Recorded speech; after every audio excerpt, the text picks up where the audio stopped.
그 사건은 금요일 밤에 일어났다. 나는 예약해둔 펜션으로 가기 위해 한밤중에 고속도로를 달리고 있었다. 조수석에는 여자친구 요코가 앉아 있었다. 비가 그쳐서 다행이야. 역시 우리가 평소에 착한 일을 많이 해서 하늘도 도와주나 봐. 나는 장난스레 요코에게 말을 건넸지만 요코는 애매한 대답만 했다. 사실 원래는 더 일찍 출발할 예정이었다. 하지만 내일이 늦어지는 바람에 이렇게 한밤중에 출발하게 되었고 그 때문에 요코의 기분이 상한 듯 했다. 출발한 후 줄곧 창밖만 바라보던 요코는 내가 말을 걸어도 시큰둥한 반응만 보였다. 나는 요코의 기분을 풀어주려고 필사적으로 애썼다. 고속도로를 빠져나와 산길을 따라 고개를 넘었다. 펜션은 그 고개를 지나 바로 있었다.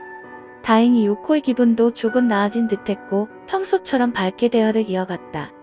나는 안도하며 운전했지만 슬슬 배가 아파오기 시작했다. 그럼에도 요코의 기분을 망칠까봐 화장실을 찾겠다는 말을 꺼낼 수가 없었다. 고개를 오르면서 몸에서 식은땀이 흘렀다. 요코와 대화를 나누며 참을 수 있는 한참을이었지만 마침내 인내심이 한계에 다다랐다. 어두운 산길을 따라 운전하던 중 멀리서 작은 주차장과 공중 화장실이 보였다. 나는 재빨리 차를 그쪽으로 돌렸다. 왜 그래? 화장실 가려고? 요코의 물음에 나는 조심스럽게 대답했다. 응. 더는 못 참겠어. 요코는 미소를 지으며 바로 화장실이 있어서 다행이네. 라고 말했다.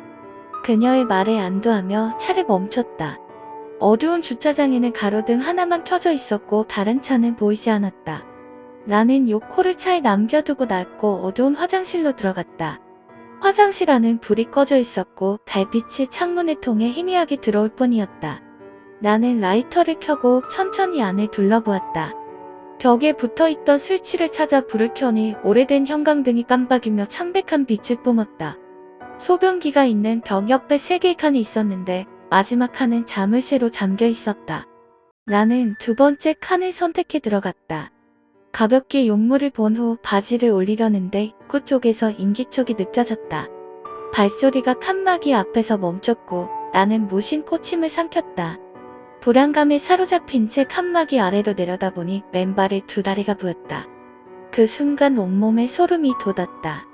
나는 공포에 질려 뒷걸음질 쳤고 화장실 불이 갑자기 꺼졌다. 암흑 속에서 발소리가 다시 들려오기 시작했다. 이번에는 칸막이 사이를 천천히 돌아다니는 소리였다. 나는 문을 필사적으로 붙잡았다. 정체를 알 수 없는 그것이 다가오고 있었다. 발소리가 멈추고 정적만이 남았다. 나는 시간이 얼마나 흘렀는지도 모른 채 문을 붙잡고 있었다. 어느 정도 침착을 되찾은 후 나는 문을 열고 나갈 결심을 했다. 문을 열자 화장실 안에는 아무도 없었다. 나는 안심하고 요코에게 돌아가려 했지만 입구에 서 있는 그림자에 그만 얼어붙고 말았다. 요코였다. 그녀는 내게 등을 돌린 채 맨발로 서 있었다. 나는 혼란에 빠졌다. 이름을 부르려 했지만 목소리가 나오지 않았다.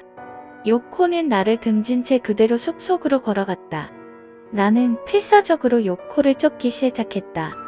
숲속에서 요코를 따라가던 중 요코는 갑자기 사라졌고 나는 그녀가 사라진 방향으로 몸을 돌렸다. 그러나 그 순간 허리에 강한 충격을 받으며 땅에 나뒹굴었다. 요코가 내 허리를 붙잡고 있었다. 어째서? 왜 이런 일을? 요코는 울면서 내 허리에 매달려 있었다. 내가 가려던 곳에는 교수용에 쓰는 로프가 매달려 있었다. 요코는 나를 말리느라 흑투성이가 되어 있었다. 나는 요코와 함께 주차장으로 돌아왔고 그녀에게 무슨 일이 있었는지 물었다.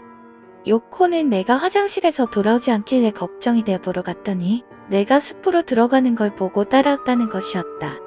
요코의 말을 듣고 나서야 나는 내가 홀린 상태였음을 깨달았다. 나는 요코와 함께 차에 올라 펜션으로 출발했다. 요코는 여전히 흑투성이인 얼굴을 닦으며 환하게 웃었다. 하지만 뭔가 불안한 기분이 들었다. 요코가 나를 찾으러 왔을 때 그녀는 분명 구두를 신고 있었던 것 같은데 나는 운전 중 살짝 요코의 발을 내려다보았다. 어둠 속에서 요코의 붉은 하이힐이 빛나고 있었다.